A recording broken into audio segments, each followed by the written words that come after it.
We are Queen City. Welcome to the Queen City podcast. Welcome to the Queen's Table. My name is Troi Lauren. To my right, we got Lish money. To my left, we got Carmen Laren in the building. And we're excited to be here with you today. Stick around. We got some good things to talk about. Lish. And we love Black women news. Ooh. Corrie Dion Coco Gauff, okay, just won the U.S. Open. Oh, come on. Missy is 19. Yes. Miss is 19. Yes, and she is in the good company of the good sisters. Okay, Serena and Venus, yes. and two other Black women in addition. She is the 5th Black woman to win the U.S. Open. I love that and she just got herself $3 million at 19 years old. Come on. And she's on Instagram yesterday talking about how she don't have no bills because her parents set her up. Yes. I love that for you, sis. Love that. We love all of that. Give us more of that. What y'all thinking? What y'all feeling? I'm What you thinking doing with $3 million at 19? I'm thinking What about you doing with $3 million? investment. I'm traveling. I'm buying everything and selling it for more, twice the amount. No, I'm thinking about she can actually make her own moves with that money instead of trying to care for her parents like most Black parents make their children do when they support their dreams. But listen now, they tax that ass because they so should. She don't have to. Is that wrong? No, They should. You ain't no mom. And I'm not. I'm But this is what I'm saying. They did it right. They helped. They supported their kid. They set up their kid, and now she's in a space where she can pursue what she was put on earth to do. Mm-hmm. And then when she makes it, she's not trying to now, dig in her pocket and put her family on her back. Her family is already straight. Yeah. And now she's straight, and now their grandchildren are going to be straight. Good for y'all. We love to see it. I love that. Little sister, we love that. But I will say that for those on the other side of the coin who have not set them up financially, but have sacrificed everything for their child's dream, there is a significant payout that is due to parents who bring and raise and rear entertaining, athletic, just children who get paid like that. Somebody got to be supporting it. Where's the initial investment coming from? I wonder. So here's my thing. I think that children ought to have the desire to make sure that their family is good, to make sure their support system is supported if they can't support themselves after pouring into, their dreams. Mm-hmm. It gets dicey for me when it's an expectation, when it's like you feel entitled, to everything your kid has. Yeah, because I know generations. I know Yeah. generations of people that got to a certain age and they just stopped because they looked at their kids as you are now. I'm your job responsible now. for me. Mm-hmm. You know what I'm saying, and that's not fair. No, you know what I'm saying. No, it's not. You're right. So I agree. it's like on two different sides of the table for me.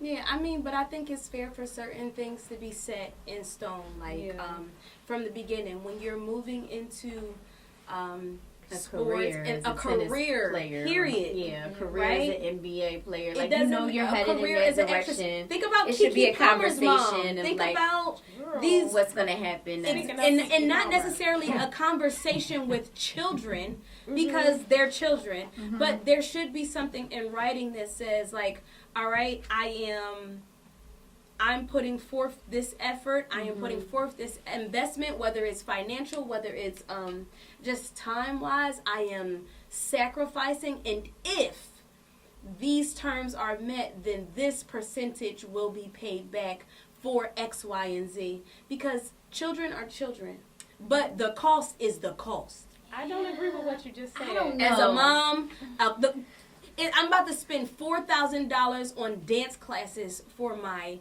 4-year-old who looked at me like, Mom, why you put me in there? She's 4 and literally said that. But if she doesn't want to do it, why are you doing it? But at the same token, one, she has 4 days.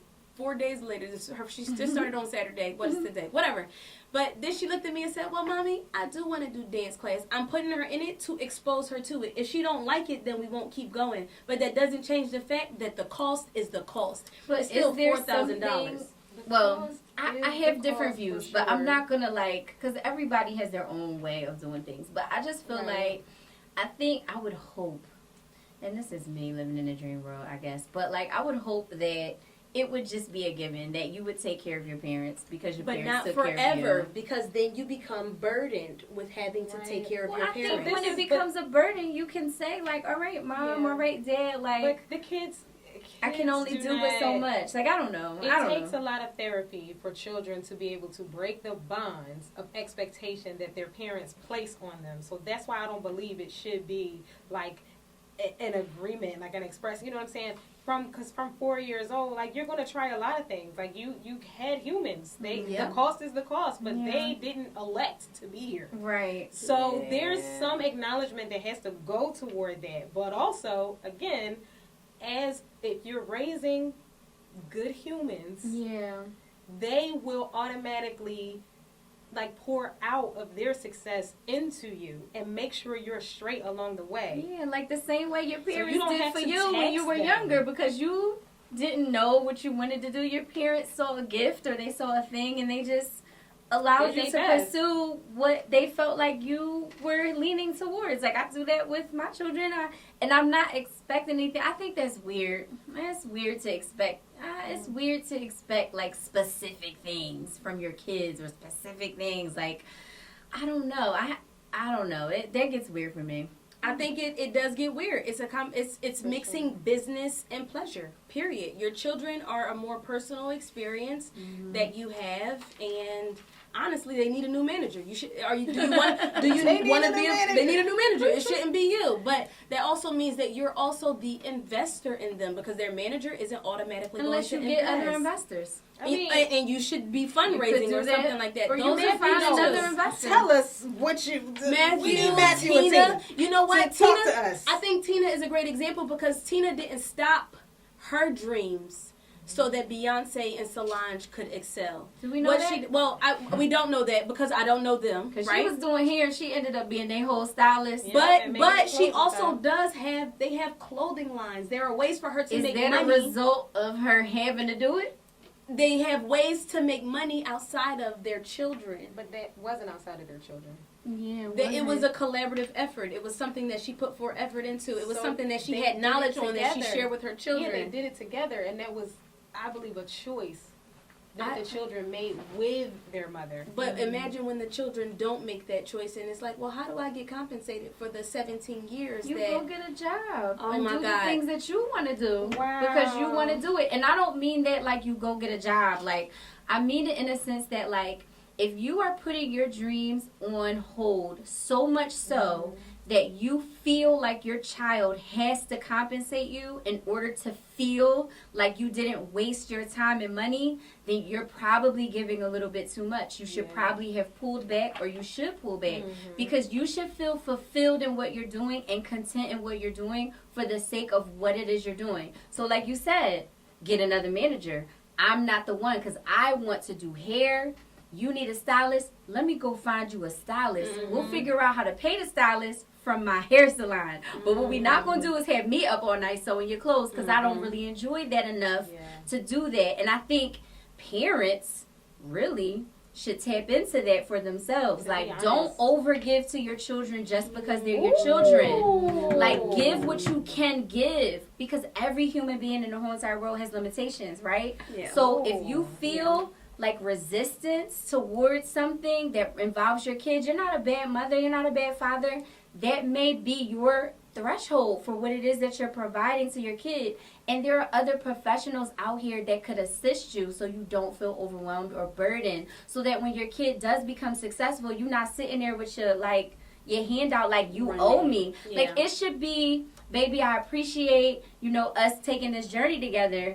And your kids should feel like, man, I'm going to take care of my mama. I'm going to take care of my daddy because they did this for me. It should be a reciprocal energy, And so if you go into with resistance, it's likely your kid is going to feel that same resistance given back to you. So just do what you want to do and let the rest take care of itself, or make ends meet the way you need to make ends meet, so y'all both can have your dreams. Don't give up your dreams for your kids. Live your dreams, let them live their dreams, and work out a way that is possible. You might have to sacrifice for a period, but in the long run, you will be a better parent because you will feel fulfilled, and your children will see you living your dreams first so that they can feel free to do the same. Girl, I'm on my pedestal today. I love this. Let's get into it. I love it. Because like everybody deserves to live their dreams, don't they? Even parents, even grandparents. You don't have to give up what you want for someone else, and even your kids. That's true. Here's the thing, though. Sometimes in some generations and in some situations, that's the cost. But it's not always the thing. It's not always the cost. Yeah. But like, let's take us for example. Yeah. You know what I'm saying? Like right now, somebody else is getting your Aya from school. You know what I'm saying? Mm-hmm. Yeah. Like that's now. Suppose they suppose they couldn't, or suppose they didn't. You know what I'm saying? That will come at a sacrifice to what you want to do right now. You know what I'm saying? So sometimes that's the cost. Yeah. And we understand that, and I think that kids sense the genuine nature of those sacrifices over time. Yeah. But when you make it all them times I had to not do my podcast and I couldn't do them shows and you gonna pay me back. Like, you know what I'm saying? Like, there is a resentment. Yeah. And that you transfer to them. Yeah. And when you transfer your own resentment, they gonna give it back to you. They give it back. And I'm speaking as someone's kid. I don't know that I have, I know that I don't have kids. I'm just speaking as someone who's been somebody's kid. Yeah. Yeah, I mean, it's your face for me. Why did you look at me like that? Because for me, it requires balance. Like, balance is so important just in life in general. If you do not have balance, that's when the resentments come. That's when the expectations come. Because you're not balancing your own self. You got to have that balance. These women have amazing perspectives. And I'm not opposed to either of the perspectives. I also would like to stand for the adults who rear children who don't have that real thing, because that's more common. They don't have a balance. They don't have an understanding of self-awareness to stop or to delegate elsewhere or to adjust. So those natural feelings of of resentment or those natural feelings of expectations, I just feel I am deserving of. They happen because this is a journey that we did together. So I agree with both of them. I also see where anyone else who is in between that perspective might be standing. So y'all, my name is Troi Lauren. You are here at the Queen's Table to my left. Yeah, Carmen Laren, you already know. To my right, Lish Money. We want to see you again in 2 Tuesdays at the Queen City Podcast. All right. What's my name gonna be next week? What's Lish's name gonna be? Guess my name next week. Yeah. We gonna see y'all later. Don Juan, Tracy Juan on the one time. Okay.